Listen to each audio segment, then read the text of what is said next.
Chapter 8 of the murder of Roger Ackroyd is titled Inspector Ranglan is confident. So he is confident about who the murderer is. Okay, so here what we will see here is that Polot is becoming very confident.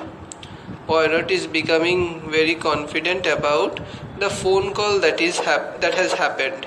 Okay, in this very chapter, the following events take place where Dr. Shefford stand. The one thing that I have not said in the previous chapter, in the explanation of the previous chapter, is a mention of the blue envelope. Okay, Dr. Shefford mentions about the blue envelope, and he says that the blue envelope entered and Roger kept it on the small table to his right hand side. Okay, so let's move on into chapter 8, where Dr. Shefford and Roger stands in front of Roger Ackroyd's home. The call that was received by him last night from King's Above Station, a train that connects the major express lines.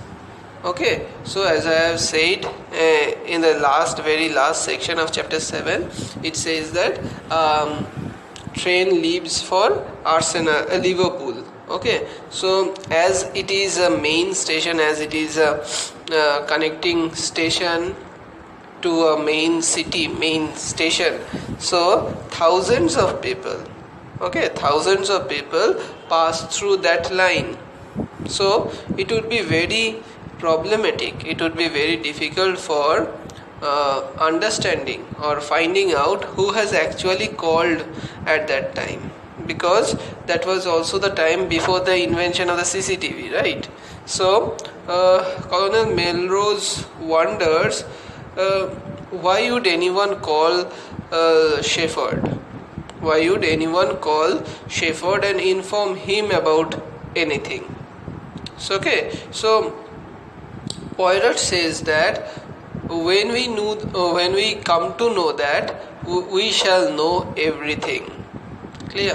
Polot says this, quote unquote. So Polot from the very beginning, or very quickly to say that he understands the importance of the phone call. As some of you were questioning in the previous class, that why would the murderer inform Dr. Shefford? Why would the murderer inform Dr. Shefford about the murder after murdering? Right. So what we see here is that is the question. That is the question that is lurking over here. Okay. Polot's understanding of the situation is very clear, and he says that he understands that the importance of the phone call that has been made to Dr. Shefford. Okay, but he is yet to understand or offer any concrete reason why that call is being made or why that call is so important. Clear? Rather, what we see here is that Polot is kind of intuitive about what might be happening, what might have happened, or what is the reason behind the call. So Polot's character turns out to be a rational and empirical one. He is a detective who is rational, but what we see here is that he also follows some instincts, okay, which will help him, which will guide him in his course. Polot suggests that Colonel Melrose summon Raymond and Parker. Polot asks Raymond if he moved the chair. Okay, but Raymond says that he didn't. Polot asks both men if Ackroyd had received any unexpected visitors, like one Dr. Shefford saw on his way home last night. Okay. Parker recalls a salesman who tried to sell Ackroyd a dictaphone. Okay, you know dictaphone. What is dictaphone? Is a recording device. Unlike today's times where a recording app can do anything, recording app can record. In those times you need a dictaphone. Okay, so the salesman tried to sell a dictaphone, but the salesman was shorter than the man Shefford describes. Okay, so what we see here is that there are two potential Chekhov's pistols or red herrings appearing in this passage. I am constantly referring to Chekhov's pistols and red herrings. You can go and find out what it actually means, or I will say again, or that is, it actually, whether it is actually related to the story or it is just a misguiding to make the story, make the mystery more complex. Okay, so this passage, the chair that may not have been moved or may have been moved, and also the selling of the dictaphone or the salesman of the dictaphone, these two instances are pistol and red herring. So which is what is will be found out in the next section or in latter course of the play. Okay, so what we see here is that once again the mystery for the readers is to be nurtured. Okay, so and what Christie decides here is that Christie is including these minor details to engage the readers. He is using these details to engage the readers, and they are what we will find here is that they are not really minor, or it may be because she is trying to confuse the readers.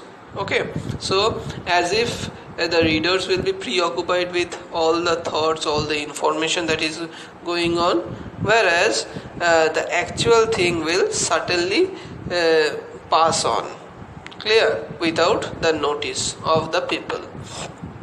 Clear?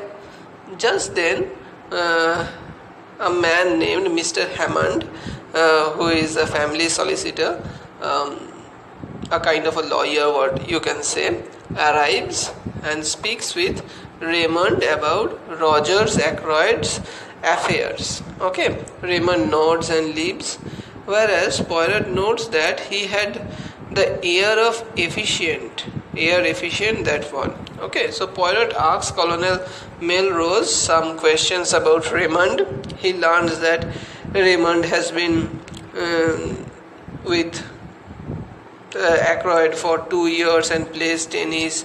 Shefford asks Poirot what he knows so far. Okay, Poirot replies that he has lots of questions. Okay, the opening of the window, the moving of the chair, the locked door, but there are no answers to it. Okay, even Shefford begins to wonder if Poirot is really such a brilliant detective after all, because he is not appearing so. Okay, so while it is not explained whether or why he is actually questioning or trying to find out whether the mention of the table or the movement of the chair, it is not explained why it is important, right? But Colonel Melrose and Poirot presumably knew about the things that were happening, Roger fairly well. Okay, so what we see here is that when Colonel Melrose knew Roger clearly well, to find out whether or when Roger had hired Raymond, what we see here is that Poirot tries to find out more and more about Geoffrey Raymond, and it's implied that, or it can be figured out that Raymond could have murdered his boss of 2 years. Okay, but what we see here is that, but for the time being, Poirot does not have any answer. Just as there are sort of evidences, but there are no concrete evidence to it. Okay, so Shefford rather foolishly questions whether Poirot's lack of immediate solution to the crime proves his mediocre detective or not. Okay, so the process of gathering the evidence has to be slow and deliberate. Okay, and what we see here is that this leads or this helps the reader, or this makes the readers to be much more engaged within the story.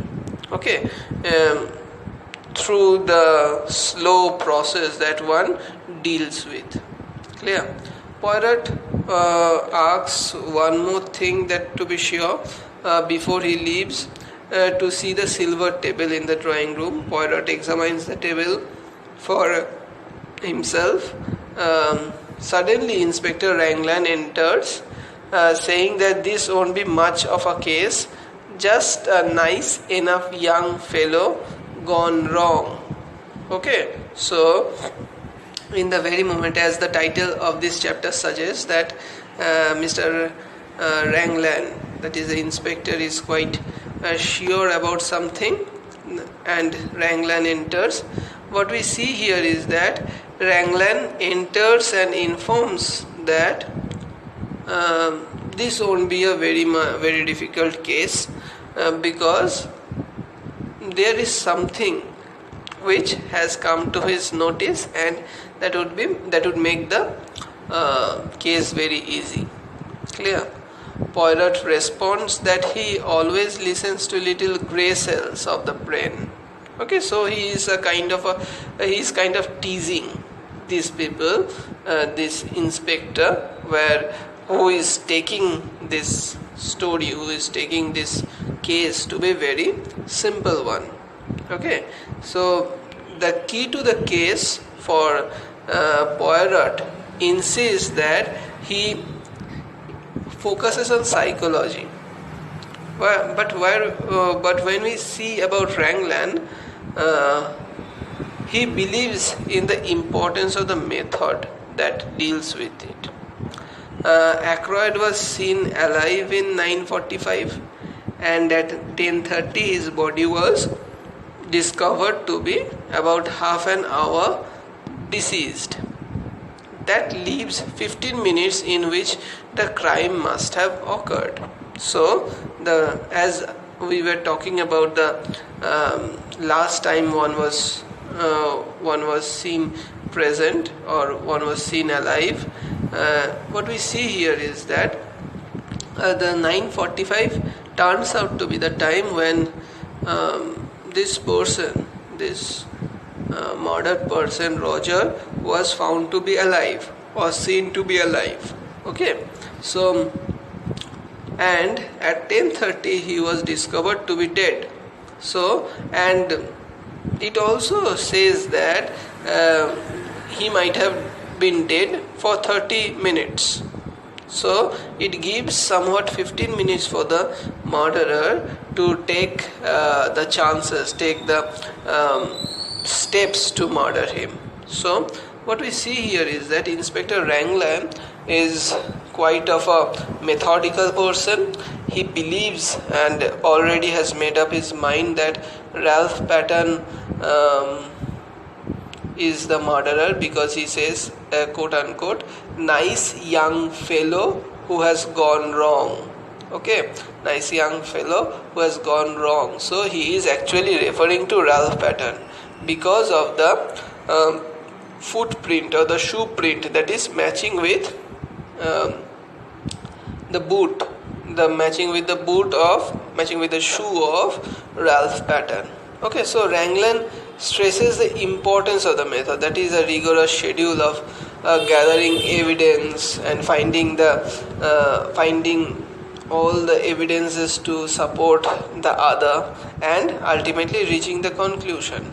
Okay, so that is Ranglan's process, and he tries to do that, and he is quite sure that Ralph is the murderer.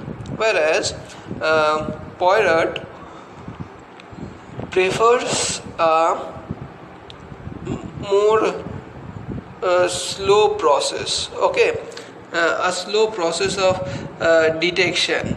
he has the luxury of taking his time with his cases, since detection is the hobby of him and not his job. So thus what we see here is that a Poirot often reaches a solution after the police have given up. Okay, so Ranglan produces a list of everyone's alibis between 9:45 to 10. Major Blunt was in billiard room, so everyone was questioned. Okay, so everyone was questioned about their all their instances of where they were, that has been asked over here. And what we see here is that Ranglan, the inspector, produces all the testimonies, okay, all their information where they were. So Major Blunt says that he was in the billiard room with Mr. Raymond. Mrs. Ackroyd was there too, and she says that she went to sleep somewhat around 9:55. Okay. Following that, Flora Ackroyd was seen walking from Ackroyd's room to her bedroom. Okay, so another kind of suspicion is arising. See again, Major Blunt and Raymond, Mr. Raymond was in the billiards room, where this person, Mrs. Ackroyd, Cecil Ackroyd, was also present, but left the room and went to sleep somewhat around 9:55. And as per record, 9:45 was the last time when someone could say that he was alive, that is, Roger was alive. And another thing that is seen over here is that Flora was seen walking from Ackroyd's room to her bedroom. Clear? তাহলে miss Flora কিন্তু হচ্ছে, ফ্লোরাকে দেখা গেছে সে হচ্ছে তার কাকার বা জেঠুর, যাই বল, তার আঙ্কেলের রুমের থেকে তার নিজের বাড়ির দিকে যাচ্ছিল। ক্লিয়ার? তাহলে এবার কিন্তু সাসপিশনটা ফ্লোরার উপরেও পড়ছে। ক্লিয়ার? যে সে কিন্তু হচ্ছে she is appearing to be the last person who has seen Roger. Clear? Similarly, Miss Russell হচ্ছে ওই বাড়ির কেয়ারটেকার। ঠিক আছে?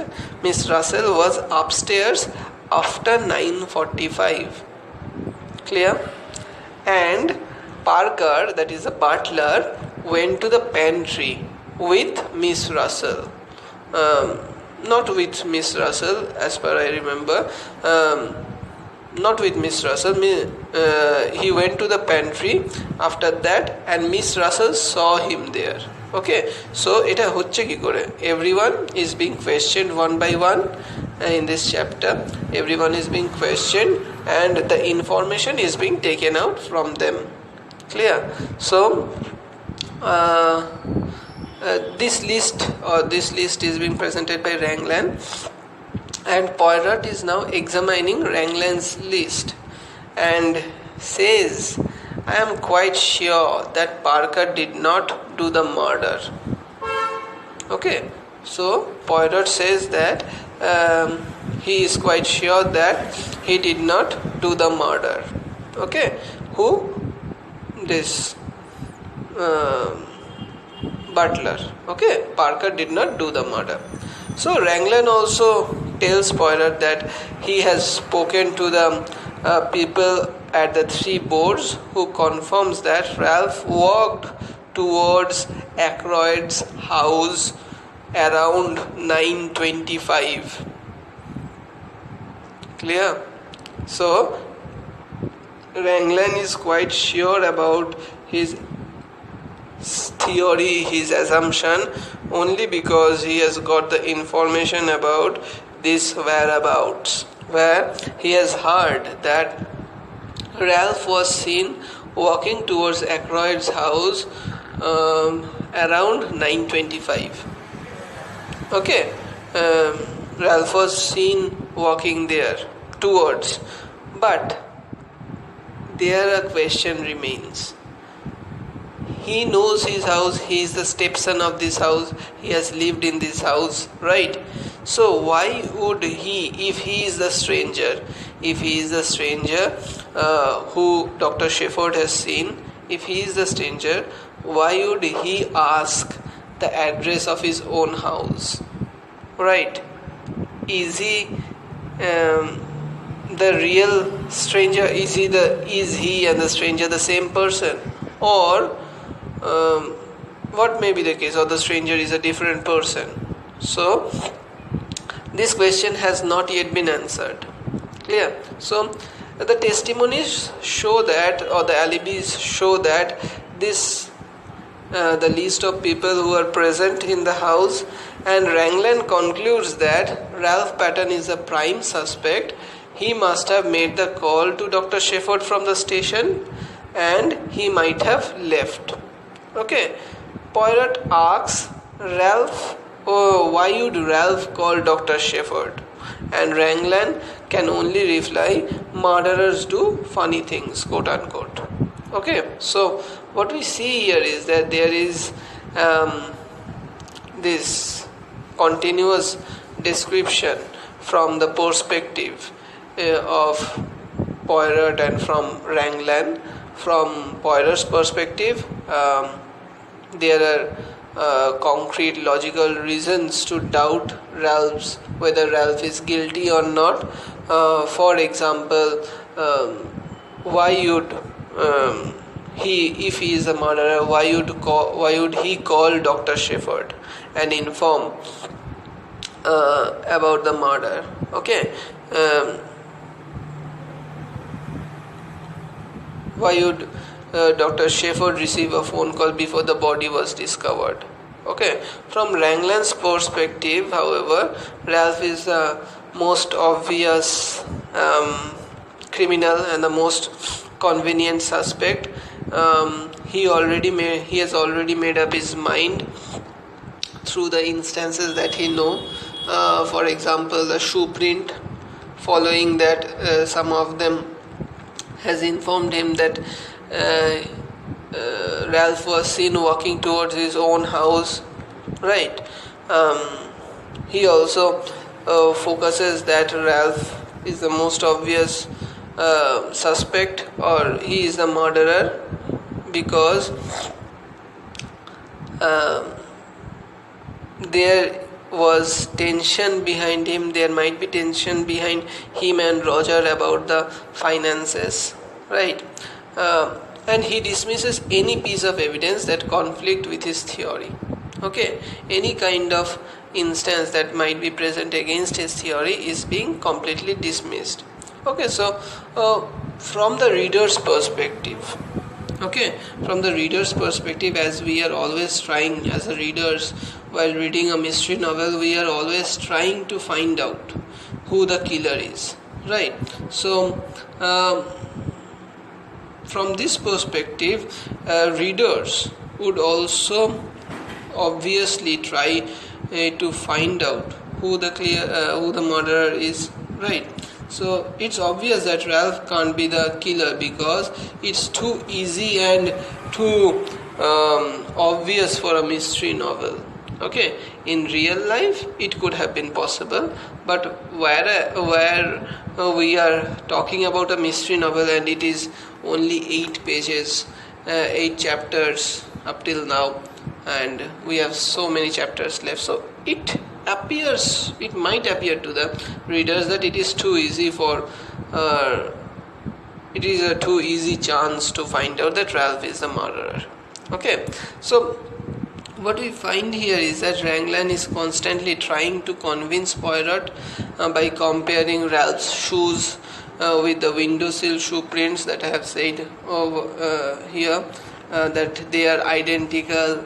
But Polot points out that so many people have the similar kind of shoes, right? Rubber stud shoes are quite common in snow, Clear? So many people might have used that. So it is just coincidence. It might be just a coincidence that Ralph have the same kind of shoes. Clear? Ranglan then takes Poirot outside the house. There's a stream near the terrace, which he says must have wetted the soles of Ralph's shoes before he entered the house. Okay, as they walk by, Poirot tells Dr. Shefford that God must have sent Shefford to replace Poirot's friend Hastings. Okay, so what we see here is that Dr. Shefford is constantly being the Watson of, or the assistant of Poirot. Clear? এখানটা যেটা দেখতে পাচ্ছি যে doctor Sheppard হচ্ছে constantly হচ্ছে help করে যাচ্ছে, constantly তার সাইডে আছে কার, তোর পয়রটের। And he says that there is a stream, and he also says that God might have sent or replaced Hastings. Hastings হচ্ছে তোর he was the assistant of Poirot. Okay, so God might have sent him. So Poirot walks with Shefford by the summer house on the Fernley grounds. What we see here is that inside Poirot finds out some pieces of cambric.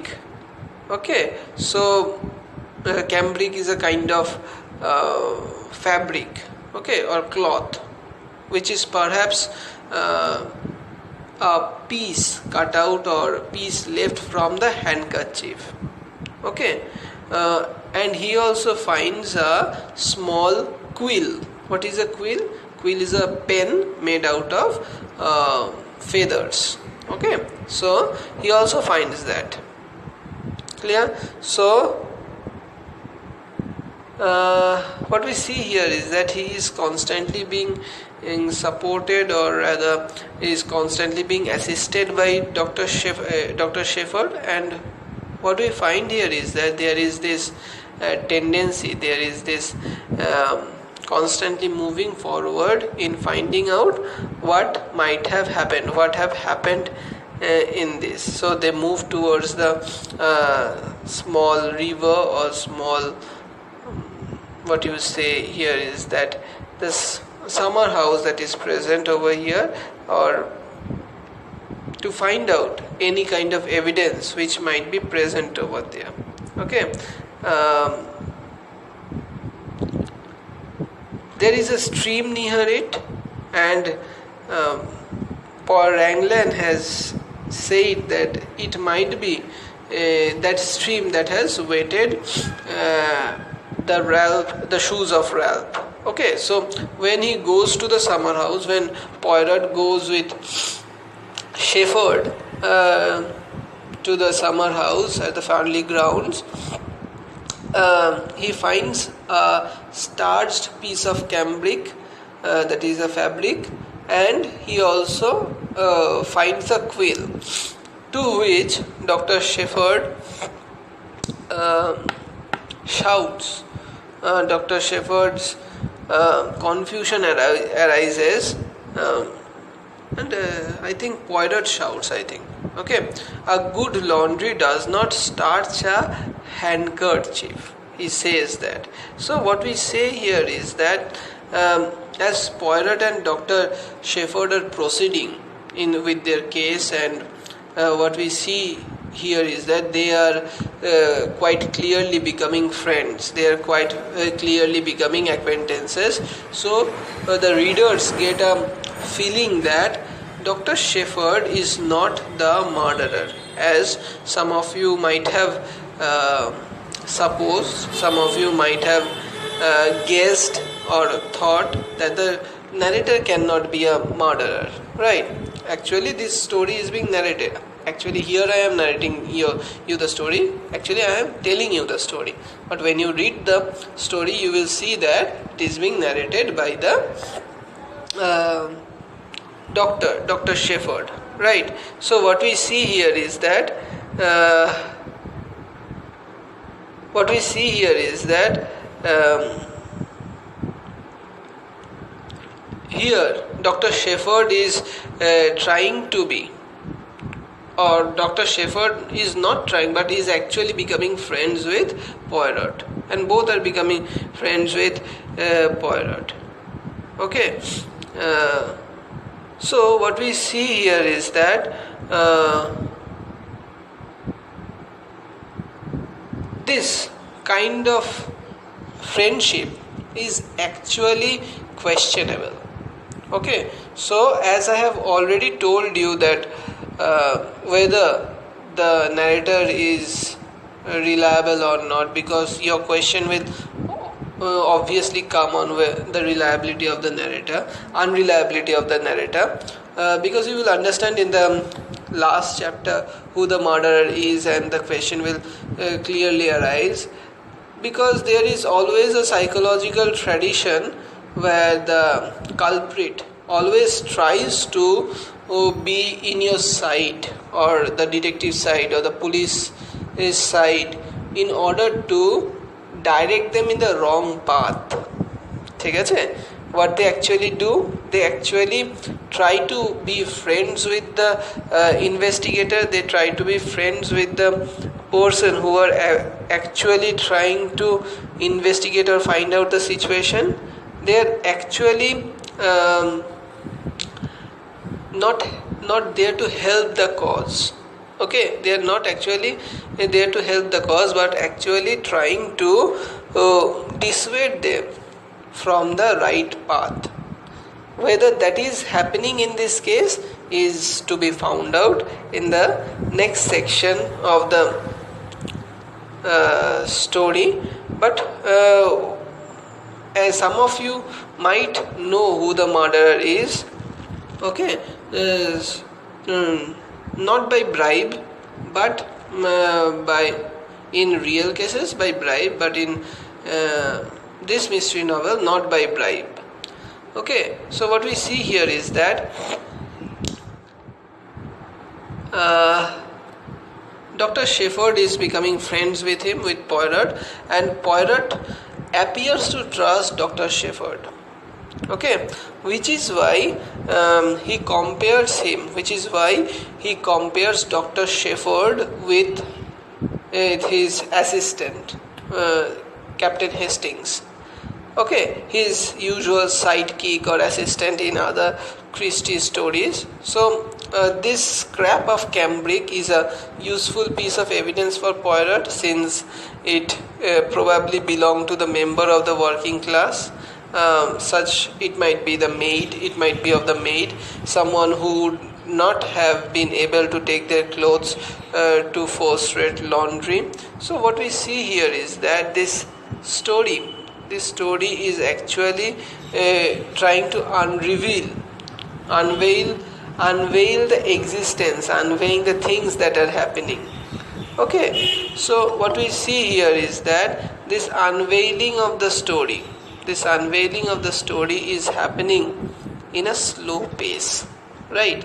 And what we are seeing here is that this story is being presented or narrated by Dr. Shefford, and Dr. Shefford is becoming the close acquaintance of the detective, that is Poirot.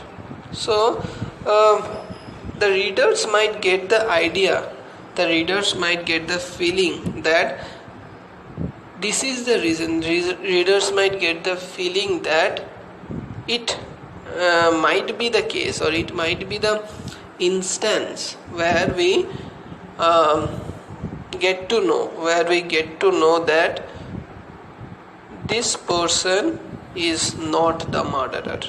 Okay, the readers might feel that as Shefford is being trusted by the detective and is being taken to every place to investigate, it might be in Poirot's mind that he has actually removed this person